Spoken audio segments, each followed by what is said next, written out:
So, people, man, we just had a vampire tale, and on comes another one.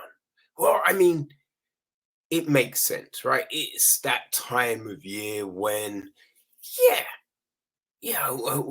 we see a glut of, supernatural fare because of Halloween's and firework night. You know what I mean? All the stuff kind of comes out around this time. So, yes, our new vampire tale is Dead and Beautiful, and it's coming to Shudder. So, what to be expected, you may ask? Well, it is written and directed by David Verbeek, with a little help of Hugh Travers on the writing side. It is produced by Hester Brunensin, Clea de Koning, Eric Giggins, Sinisa Jurishik, Laya Lulu, Laurentine Petit, Judy Tussle, Hizing Hongqi, and Vincent Wang. Music is from Roger Renders. Cinematography is Jasper Wolf. Editing is Alex Skovdala Roloffs. And our main cast, well, we've got Giggs Blum, who plays Mason. We've got Avis Zhang, who plays Lulu. Yang Su, who plays Alexander. Anna Markeneko plays Anastasia. And Philip Jean plays Bin Ray. So the gist of the whole proceedings is this. 5 rich, spoiled Asian 20-somethings are suffering from upper-class ennui, unsure how to spend their days when so little is expected from them. In search of excitement, the 5 friends formed a circle, a group where they take turns designing a unique, extravagant experience for the others. But things go wrong when the privileged urbanites awaken after a night out to find they have developed vampire fangs and an unquenchable thirst for fresh blood. An adventure at any price. Dum dum dum. So yeah, there you have it, people. That's the gist of this one. And yeah, so I don't know, right? It starts off and we've got Anastasia and Lulu. Now, it's put out there like they're a couple. And we had them traveling to the airport to meet friends, right? Because they're going to a Chinese funeral dinner for a friend of theirs that has died, right? It's Bin Ray. So on the way to this dinner, though, an old woman kind of steps out in the road, and we have this odd confrontation. And the way it's shot, the way the whole film is shot, really, it has that kind of eerie, odd presence to it. Like something is just about to happen, but we're not quite sure what. Right? That's the vibe all the way through with the the angles and everything like that. Not too close, but not too far away, as if we're just on the short shoulder of, our group. So this weird incident happens, and yeah, then I get back, go to the airport, go to the dinner. It's not quite what was expected. You know what I mean? It's all a little crazy. And at this dinner, we kind of, like, isn't these are five rich kids, and yeah, that's what this dinner shows us, right? And also, we get this whole thing where it kind of focuses on them, and we get their family house, as it were, and their monetary value. Right, all of this kind of shoots up to the scene during this sequence. So yeah, they're silly rich. I mean, it is their family's money, but um, and yeah, you get this sense that they're just bored. They're bored and they're tired and they're looking for adventure. They're looking for that rush, that thing to add a value to their lives, for however long it may be, but that they're on this hunt, constantly on this hunt for this thing, this missing piece of the puzzle. But yeah, you also get a sense of,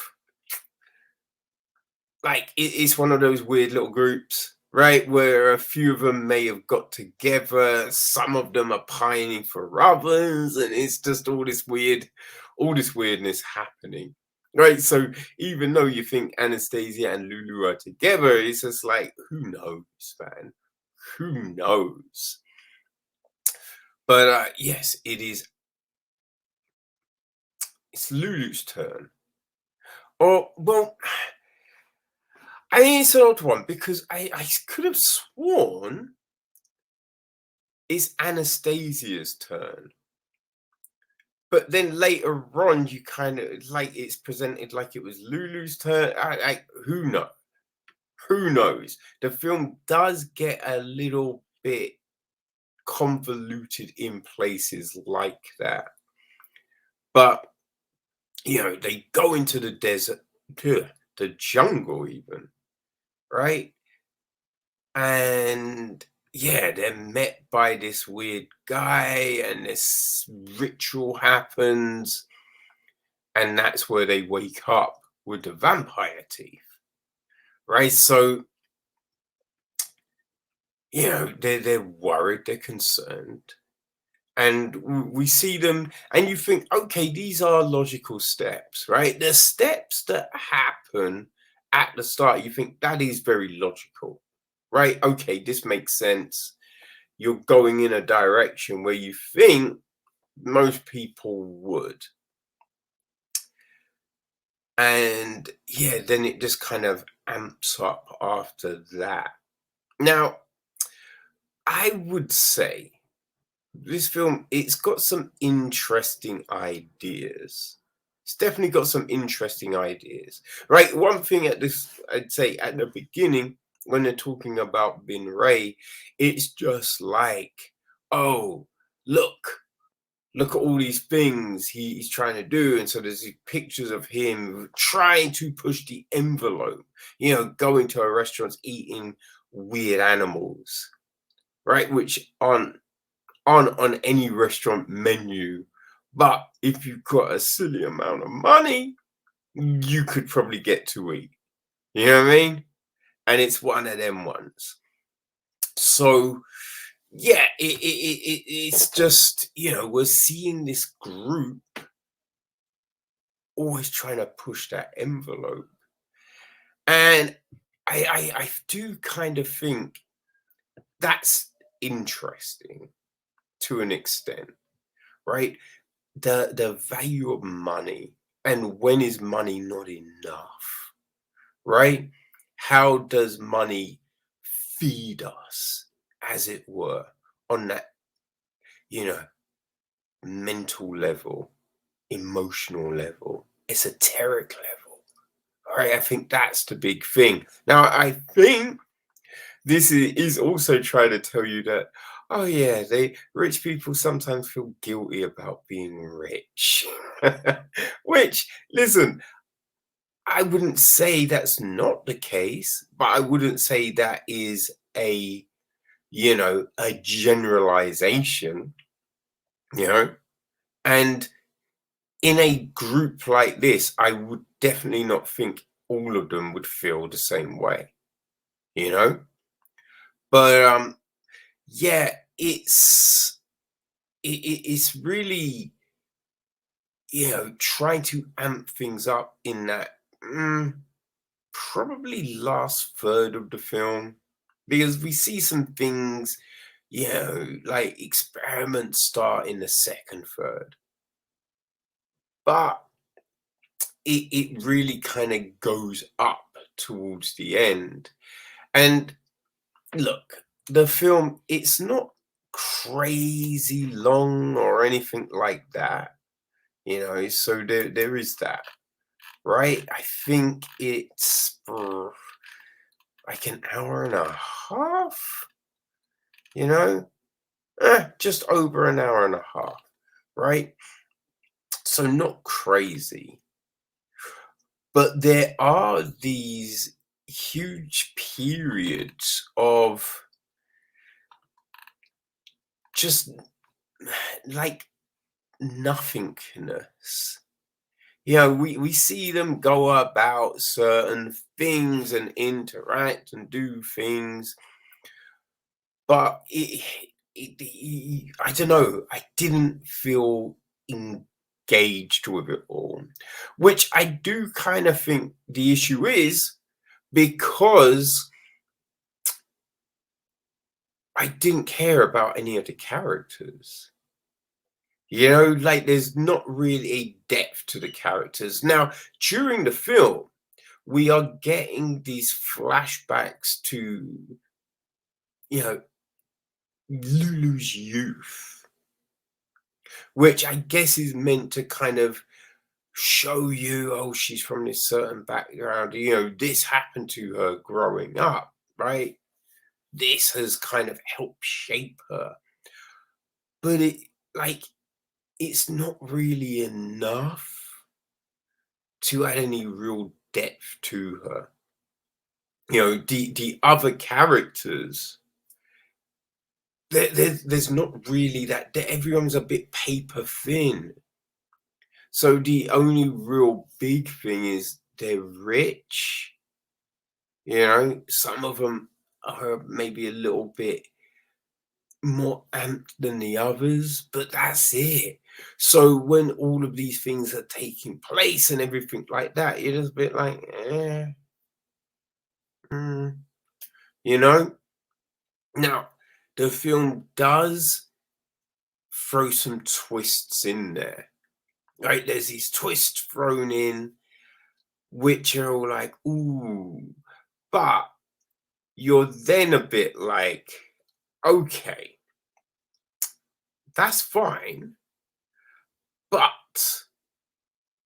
what about, this, and this, right? There's certain things that happened that you'd be like, how are you passing that off? You know what I mean? How are you passing that off?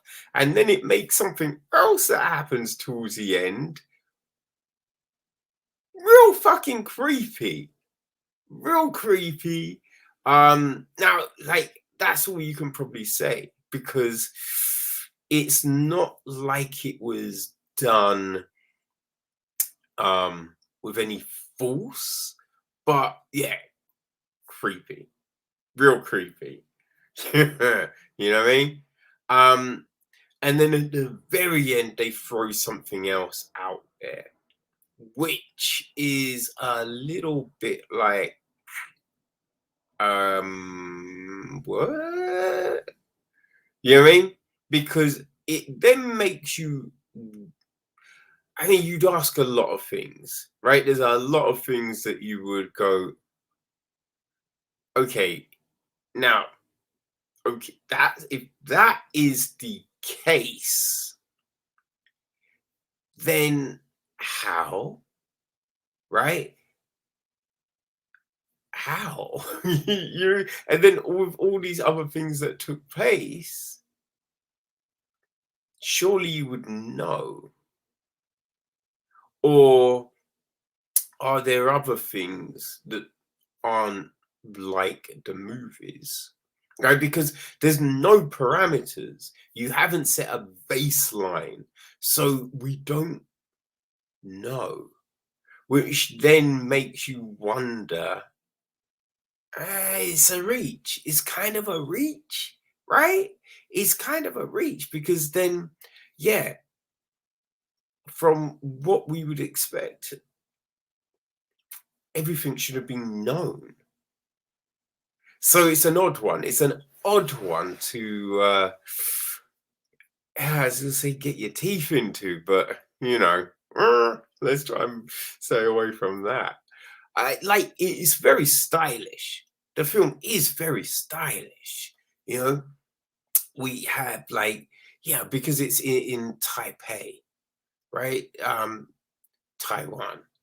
Uh, So there's a lot of neon buildings and lights and all of this. So we see him, the cityscape walking around and just all of this going down. And so, yeah, it looks very stylish. The shot that Verbeek is using, as I said, we've got the kind of in close but not too close kind of shot. Then, those group shots, people walking down streets, buildings behind, neon behind, just all of this stuff, right? So yeah, you have that, and that's probably the the big thing with the film, the look, right? It looks impressive, but it feels very cold. Feels very cold, just like a vampire's heart. But with nothing else to kind of sustain it, which does seem a shame. you know, Probably could have been shorter. But yeah, I don't know, people. Dead and Beautiful wasn't really for me. You know what I mean? Not really for me. But I am sure many probably thoroughly enjoyed it. You know what I mean? Which is, yeah, that's good. That is always a good thing. You know? Enjoy these things, right? Because what else you gonna do? You feel me? Um, yeah, I'm trying to think of like how what you might want to equate it to, which is a tough one. You know, it's definitely a tough one. Um, because there's stuff like Mosquito State, which it was a more kind of subdued affair, but that storyline, it did seem like it was a little bit more, and you could at least kind of get more into the characters. So I mean the kind of a bit of randomness might be more in akin to random acts of violence, but not quite. Not quite. Listen, if you're into your vampire fare, and you're always looking for people to try a little something different, you know what I mean? Try a little something different, then I would say, this could very well be the film for you, you know? And people, it hits Shudder this Thursday on the 4th of November. So, yeah, it's there. If you got the platform, If you haven't, go over, check it, get yourself a. I think they're doing a 5-day trial. Might be a 7-day trial. Who knows? But yeah, Dead and Beautiful. You know, is it cold or is the shiny enough? I mean, that's up for you to